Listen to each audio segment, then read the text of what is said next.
அனைவரையும் பெயர் சொல்லி அழைக்க விரும்புகின்றேன். காலத்தின் அருமை கருதி உங்களுக்கும் சில செய்திகள் சொல்ல வேண்டும். நீங்களும் விரைவாக ஊர்களுக்கு செல்ல வேண்டும் என்பதாலே என் உரையை துவங்குகின்ற பொழுது இந்த மாநாடு வெற்றி பெறுவதற்காக, இந்த ஊர்வலம் சிறப்பாக அமைவதற்காக, மிக சிறப்பாக, மிக கட்டுக்கோப்பாக, மிக கட்டுப்பாடாக அனைவரையும் அரவணைத்து சென்று அனைவருடைய கருத்துக்களுக்கும் மரியாதை கொடுத்து யார் என்ன சொன்னாலும் அதை செய்து முடிப்போம் என்று சொல்லி சிறப்பாக செயல்பட்டு முடித்த இந்த செங்குந்தர் முன்னேற்ற சங்கத்துடைய நிர்வாகிகள், செயல் வீரர்கள், தொண்டர்கள், வாரி வழங்கிய வள்ளல் பெருமக்கள் அனைவருக்கும் தென்னிந்திய செங்குந்த மகாஜன சங்கத்தின் சார்பில் நன்றிகளை தெரிவித்து இங்கே வருகை தந்திருக்கிறீர்களே, இப்பொழுதுதான் பார்க்கிறேன் சிவகங்கை சீமையினுடைய தலைவர் முறுக்கு மீசைக்கு சொந்தக்கார PS பாண்டியன் அவர்களே, அத்துணை பேரையும் வணங்கி உரையை தொடங்குகின்றேன்.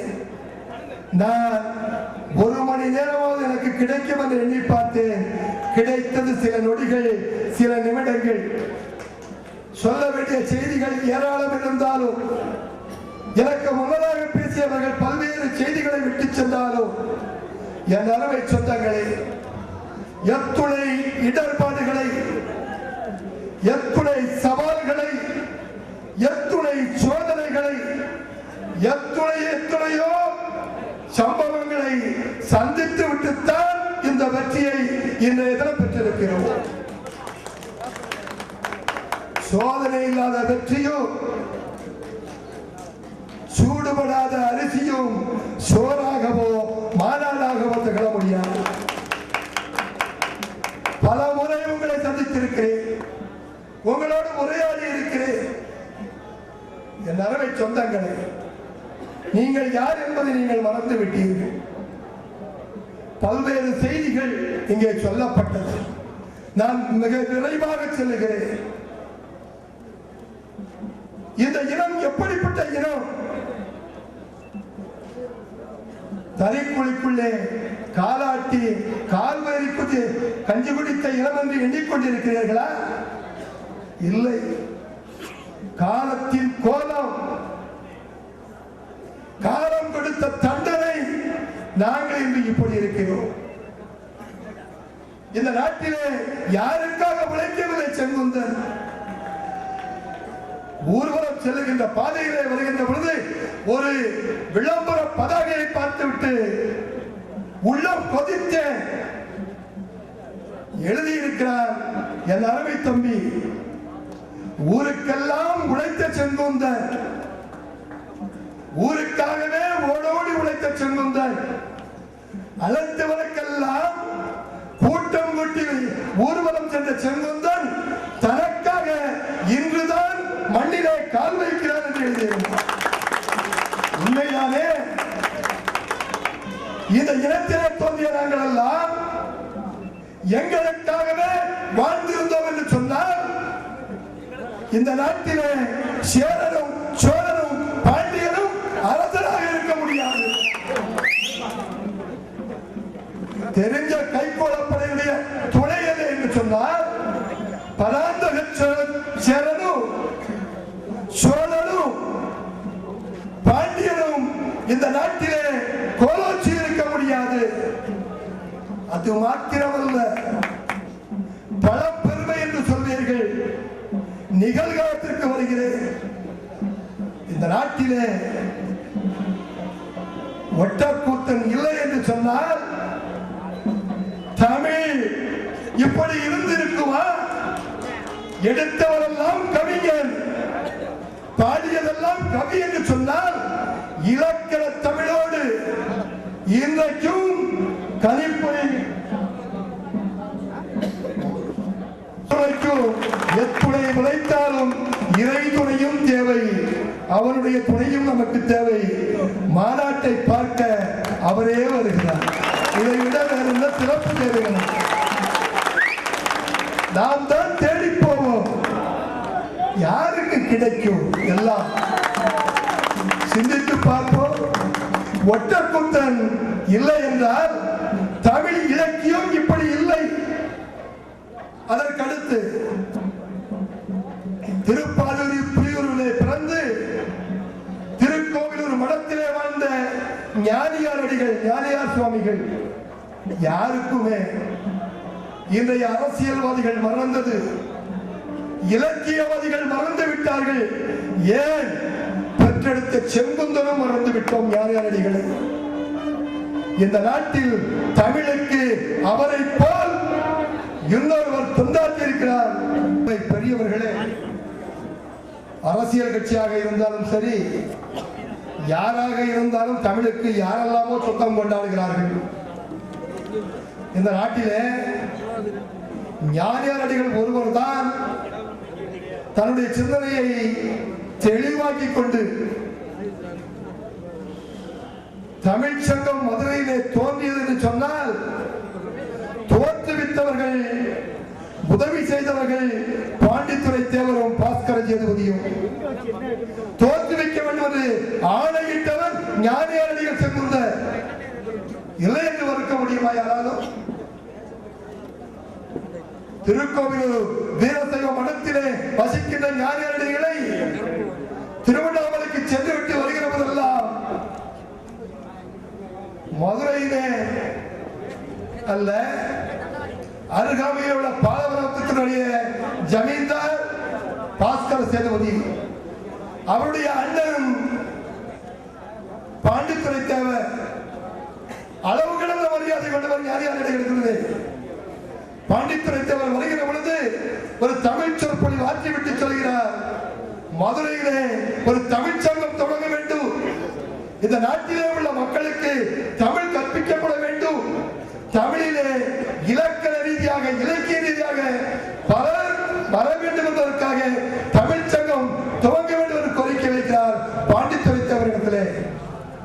பாண்டித்துரை தேவர் அவர்கள் பொறுப்பு அனைத்தும் தம்பி பாஸ்கர சேதுபதியிடத்திலே இருக்கிறது.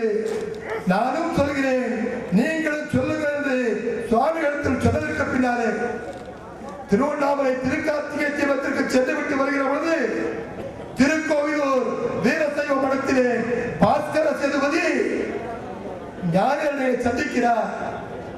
சந்தித்ததற்கு பின்னாலே ஞானியர்கள் சொல்கிறார், மதுரையிலே தமிழ் சங்கம் தொடங்கப்பட வேண்டும் என்று விருப்பம் தெரிவிக்கிறார்.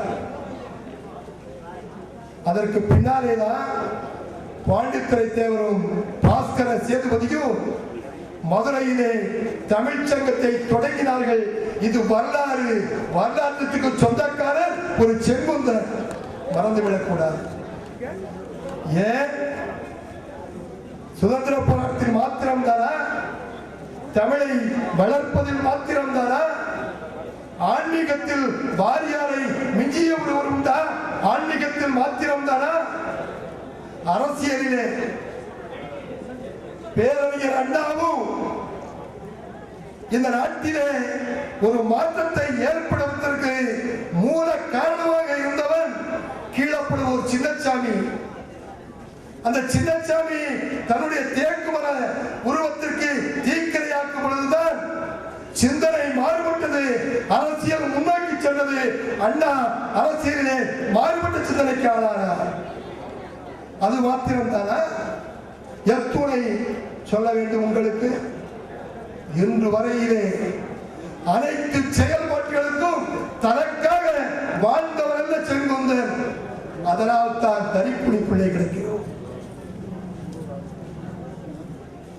தன்னை மாத்திரம் முன்னிலைப்படுத்தாமல் இந்த சமுதாயத்தை சிந்தித்ததால் தான் நாம் இந்த நிலைக்கு வந்திருக்கிறோம் என்று சொன்னால் அதை மனதார ஏற்றுக்கொள்வோம், நம்மையும் சிந்திப்போம்.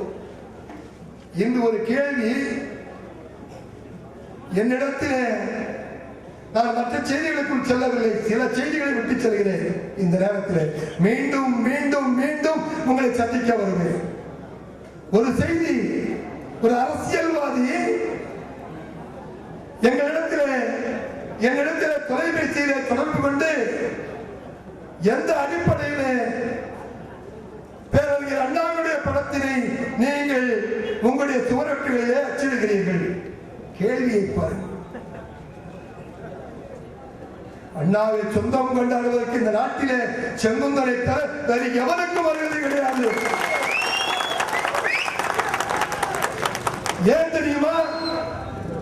இன்றைக்கு தமிழகத்திலே மாத்திரமல்ல, எத்துணை ஜாதி சங்கங்கள் உண்டோ அத்துணை ஜாதி சங்கங்களும் பல்வேறு புகைப்படங்களை அங்கே அச்சிடுகிறார்களே, இவர்கள் எல்லாம் ஜாதிக்கு தலைவர்களாக இருந்தவர்களா?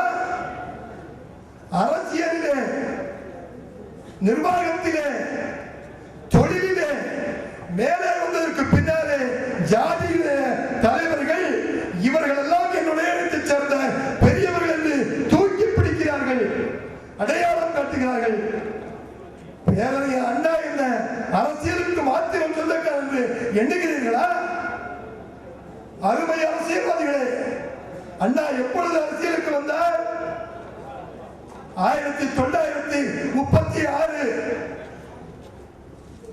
அன்றைய தினம் பெரியாருடைய தலைமையிலே இருந்த இயக்கத்திலே துணை பொதுச் செயலாளர். 1934 அதற்கு முன்னாலே அரசியலிலே அண்ணாவுடைய பெயர் எங்கே இருந்தது? ஒன்று தெரியுமா? 36க்கு முன்னதாக 1936க்கு முன்னதாக 1934 டிசம்பர் மாதம் 5ஆம் தேதி திருப்பூர் மாநகரத்திலே செங்குந்தர் வாலிபர் மாநாடு நடைபெறுகிறது. அந்த மாநாட்டிலே இந்த இனத்தின் வேங்கையாக செங்குந்தர் வாலிபர்களின் தலைவனாக காஞ்சிபுரம் மாநிலத்திலே கூட அல்ல, காஞ்சிபுரம் செங்குந்தருடைய வாலிபருடைய தலைவனாக பேரறிஞர் அண்ணா உரையாற்றுகிறார். எது முந்தியது? ஜாதியா அரசியலா? நான் போடாமல் வேறு எவன் போடுவான் அண்ணாவை? ஜாதியில இருந்து இந்த ஜாதியை வளர்க்க வேண்டிய ஒரு தலைவனாக வந்திருக்க வேண்டிய, இந்த ஜாதிக்கு மாத்திரம் வழிகாட்ட வேண்டியிருக்கின்ற அண்ணாவை இந்த நாட்டிற்கு தத்து கொடுத்தவர் செங்குந்தர். இல்லை என்று சொல்வதற்கு எந்த அரசியல்வாதிக்கும் வருகதை கிடையாது. வேண்டுமானால் சொல்லுங்கள், பதில் சொல்வதற்கு தயார். நான் சொல்வது கதை அல்ல, வரலாறு. இதை மறந்துவிட்டு அண்ணாவை போஸ்டர்களே எப்படி போடலாம் கேள்வி கேட்கிறீர்களே. அண்ணாவிற்கு நீங்கள் செய்தது என்ன? செங்குந்தலாக பிறந்த ஒரே காரணத்தால் சிவா எப்படி வேதனைப்பட்டாரோ அதே வேதனையை தினமும் அனுபவிப்பார். முதலமைச்சராக கோலவச்சிய அண்ணா எந்த வீதியிலே குடியிருந்தாரோ அந்த வீதியிலே ஒரு நாளைக்கு 2 முறை தினசரியும் நடந்து செல்பவன் நான் சென்னையிலே. அந்த வீதியிலே அண்ணாவிற்கு ஒரு நினைவு உண்டா? என்ன அரசியல் செய்கிறீர்கள் அண்ணாவை சொல்லிக்கொண்டு? அந்த வீதியிலே அண்ணாவுடைய பெயர் உண்டா? வாழ்ந்த வீட்டிலே ஒரு நினைவு உண்டா? இதையெல்லாம் செய்ய மறுக்கிறீர்களே. காரணம், அண்ணா ஒரு செங்குந்த ஜாதியில பிறந்ததாலா? யாரை ஏமாற்றுகிற அரசியல் இனிமேலும் இந்த சங்கரன் கோயில் மண்ணிலே எடுபடாது. வாக்குறுதிகளை நம்பி ஏமாந்தோம் ஒரு நேரத்தில், இனியும் ஏமாறப் போவதில்லை.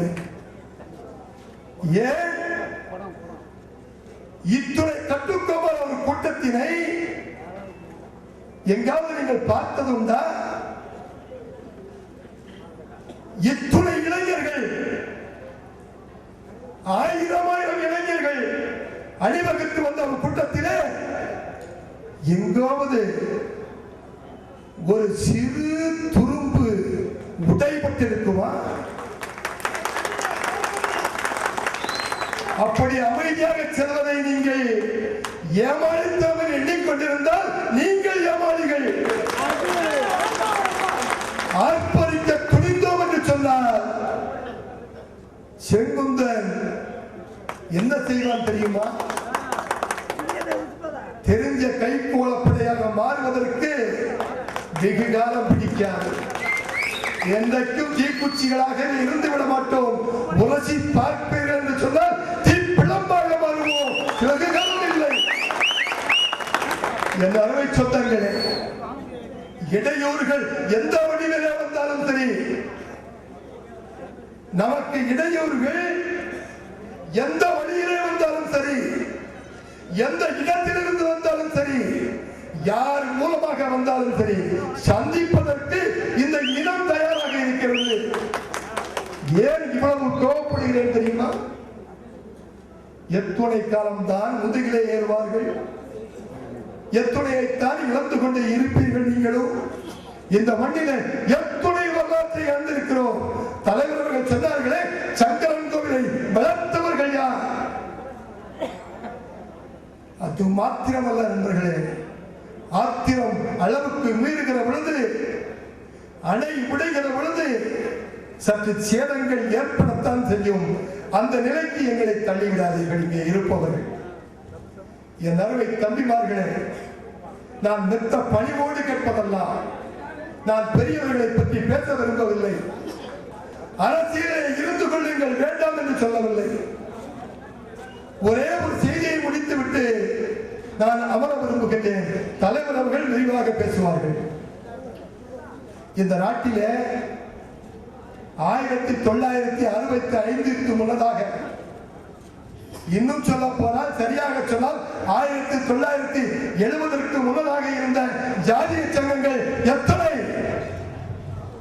70களுக்கு பின்னாலே ஜாதி சங்கங்களை அரசியல்வாதிகள் பயன்படுத்த ஆரம்பித்ததற்கு பின்னாலே இருக்கின்ற ஜாதி சங்கங்களின் எண்ணிக்கை எத்தனை?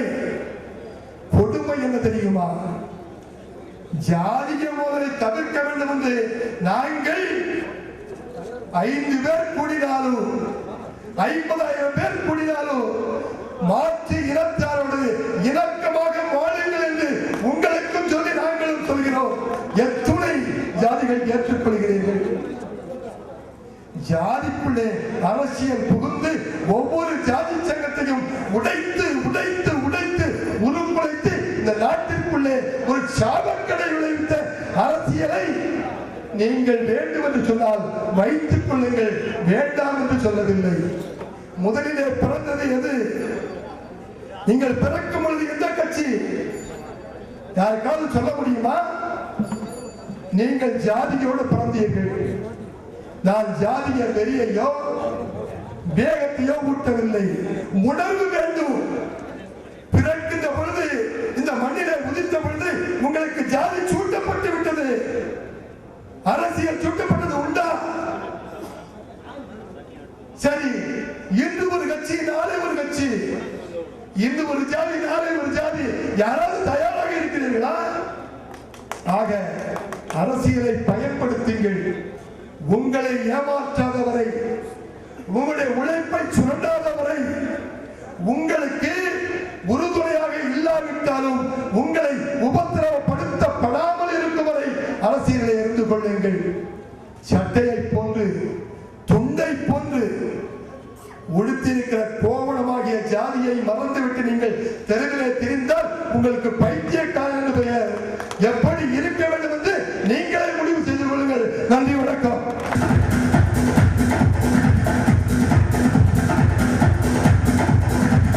மரியாதைக்கும் உரிய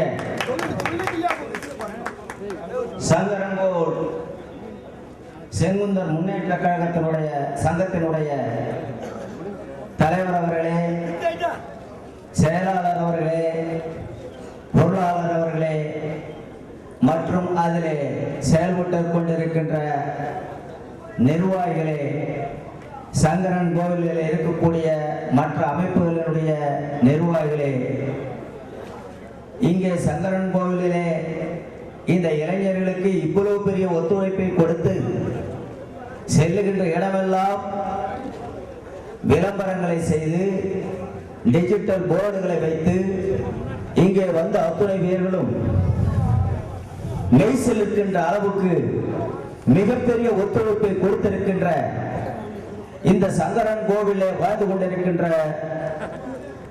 செங்குந்தர் பெருமக்களே, இங்கே வருகை தந்திருக்கின்ற அனைத்து மாவட்டத்தினுடைய தலைவர், செயலாளர் உள்ளிட்ட நிர்வாகிகளே, தலைமைச் சங்கத்தினுடைய பொதுச் செயலாளர் அன்பு சகோதரர் கே செல்வராஜ் அவர்களே, இங்கே சங்கரன் கோவில் மாவட்டத்திலே இருந்து மட்டும், இந்த திருநெல்வேலி மாவட்டத்திலே மட்டும் அல்லாமல் பிற மாவட்டங்களிலே, குறிப்பாக மதுரை மாவட்டத்திலே இருந்து மிக அதிகமானவர்கள் இங்கே வந்து இந்த ஊர்வலத்திலேயும் கூட்டத்திலேயும் கலந்து கொண்டார்கள். இங்கே வருகை தந்த செங்குந்தர் பெருமக்களை பார்க்கின்ற பொழுது எங்களுக்கே ஒரு உணர்வை துவண்டக்கூடிய ஒரு நிலையை ஏற்படுத்தி இருக்கிறது.